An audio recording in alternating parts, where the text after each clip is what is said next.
What's up guys, it's me Jeremy. When a win rate of a champion in League of Legends happens to float above around 56%, that's usually a very clear indicator of a champion being pretty overpowered.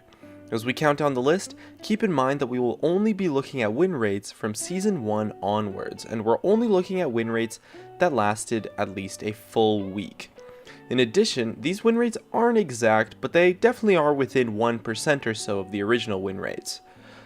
Also, really quick guys, I'm giving away a Razor Deathstalker Chroma and $100 worth of RP in a giveaway with some friends. Check the links in the description for more info if you want to try to win some RP or a sick Razor keyboard, and it's really easy to enter, so check it out. Anyways, let's get started. Number 10 was Ahri at 57%. After receiving a significant buff in patch 5.2, Ahri's power skyrocketed to a ridiculous level. She was given a lot of utility and some quality of life changes that made her abilities easier to land, and so despite removing the damage amplification on her charm completely on that patch, she became the best mid laner in the game and dominated the champion pool. As well, she became a prime example of something that showcases that utility is much more valuable than damage, in proving that the utility that she received in the change was much more beneficial than the 25% nerf of her entire damage combo on that same patch. Number 9 was Sejuani at 57.5%. In patch 5.5, Cinderhulk was added to the game, and it gave Sejuani a really powerful tank who already had decent damage, crowd control, and utility in her kit, the exact solution she needed for her problems in the jungle in helping her with her clear speeds. Being the forerunner of the new tank meta that resulted from Cinderhulk being introduced, Sejuani's crowd control and utility allowed her to completely outclass everyone and truly shine as an insanely powerful champion for quite some time until she received multiple nerfs. Number 8 was Sivir at 58%. After patch 3.3, Sivir received a visual update and a small rework to her kit that buffed the hell out of her and allowed her to shine through as a prime utility AD carry. With her spell shield as a super powerful defensive tool and her ultimate to dominate teamfights, Sivir emerged as a total power pick with this patch after being out of the meta completely for quite some time. Her kit was well-rounded and her ultimate made her reliable even in the hands of an inexperienced Sivir player. And since that rework, to this day she's remained one of the strongest AD carries in the meta ever since due to her utility, power, and reliability. Number 7 was Zyra at 58% as well. On release in patch 1.0.0.143, Zyra was a mage who happened to have ridiculously overtuned numbers, and so the amount of damage she was putting out comboed with the nice crowd control in her kit made her an insane mid lane and support champion. With fairly low cooldowns, her high damage values gave her some really strong DPS, while still having some insane burst damage combos. And with high ranges and fairly low mana costs, she was able to dominate pretty much any lane you put her in, and is seen as one of the strongest releases the game has ever seen. Number 6 was Rumble at 58.5%. Funnily enough, this happened on the exact same patch as Zyra's release, patch 1.0.0.143. And this is probably the only win rate on this list that wasn't entirely obvious as to why it occurred, because it didn't happen as a result of a change.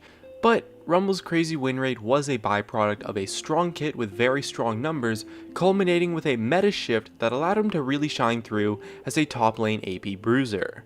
His ultimate at the time was quite ridiculous, to be fair, and the way his kit works allowed him to have some crazy damage spikes and some powerful utility as well. And so after receiving no changes at all really, his win rate spiked up and led to an eventual string of nerfs that lasted for the entire rest of Season 3. Number 5 was Xin Zhao at 59%. Release Xin Zhao was what I listed as the second most overpowered champion of all time, and he certainly was the most overpowered release ever. In Season 1, when this guy came out, he had absolutely insane numbers, scaling utility, and just about everything else bundled up into this monster of a champion that Xin Zhao clearly was when he came out in Season 1. It's quite insane that this guy existed in this state for a whole 2 weeks, and Riot certainly regretted the state they released him in too.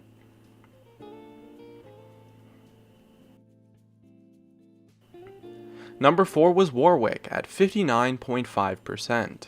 After Devourer was added to the game in patch 4.20, Warwick's jungling power skyrocketed quite heavily, but he actually wasn't seen as too overpowered. In fact, Warwick on that patch is probably the weakest champion on this list. But he was a huge byproduct of being super easy to play, and by being just a little bit overpowered comboed with the extreme simplicity and ease of use of his kit as a champion, any player could pick up Warwick and totally wreck players with him, and most people had a really easy time succeeding with him as a champion in the game.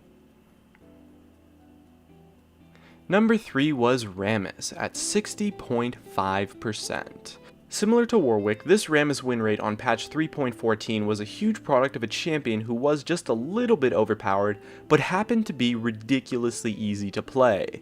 With a point and click taunt that lasted 3 seconds by the time he maxed it out, it's no surprise that this guy dominated the game through crazy ganks and really powerful team fighting. All he had to do was just get in range of someone and click on them to ruin their day completely, and from the help of his Powerball, that wasn't too difficult of a task at all.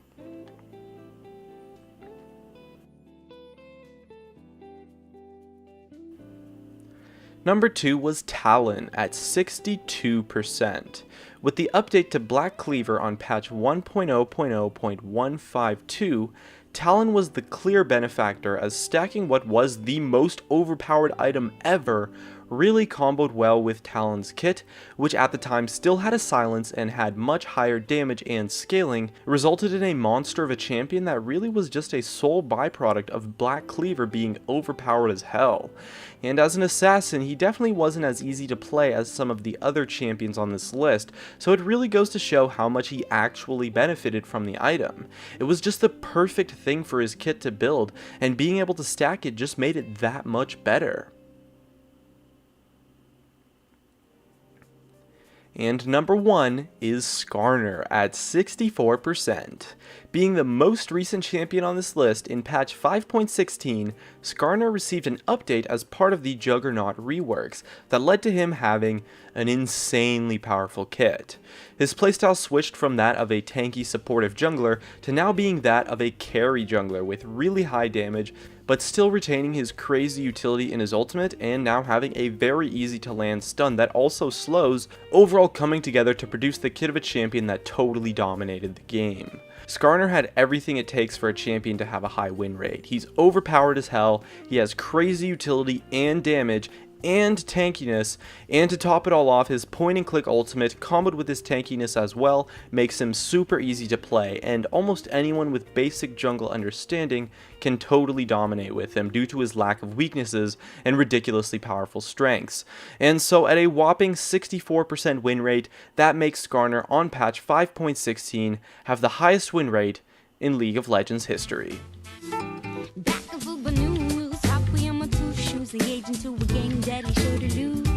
Major symptomatic fecal flaws due to twisting gutter clips and bats and forth and it's time. I know it takes some money, those of faith, but keep in mind we just skip the ship well far along the way. Divine